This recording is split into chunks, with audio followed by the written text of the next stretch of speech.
invite me on tonight. So my name is Sally Collins, I'm the Director of Southwark Law Centre, but I'm also the Chair of Southwark Travellers Action Group. Southwark has a sizeable gypsy traveller community, and I'd just like to kind of disagree with the last speaker. They're not temporary. I've just been visiting a couple today who've been on the same plot for 38 years. In a sense, they're less likely to be able to be mobile than anybody in terms of like moving accommodation than any other kind of section of the community in Southwark. We've got 4 sites in Southwark, but we've also got quite a lot of members of the community that are now living mostly as council tenants in bricks and mortar as well. It's not just the it's not just the 4 sites.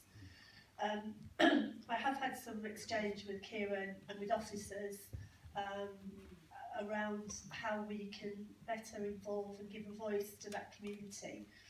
It is still a very disadvantaged community that experiences quite a lot of hate crime, quite a lot of racism, and although technically they're not the residents of the sites aren't part of the HRA, I would sort of put it to Kieran that it's really important to kind of involve this community.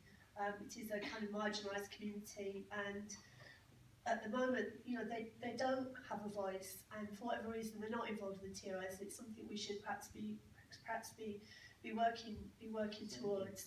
I mean, in the past, there was obviously when Southwark was probably in a better financial position, there were kind of like people who helped with education, people who helped with health. There were kind of workers who supported the community within the council. There isn't that anymore really, and the only interaction that community have with the council now tends to be quite negative. It tends to be enforcement. It tends to be your dogs are barking, or we've got to move you because we've got to do this work because of fire safety, things like that.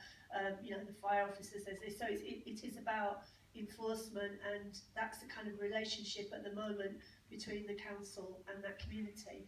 And it would be good to kind of use this as an opportunity to see how we do, even if we're not technically part of the HRA, the ones that are actually living on the sites, but actually how do we integrate that community, and how do we give that community a different voice, and how do we support that community?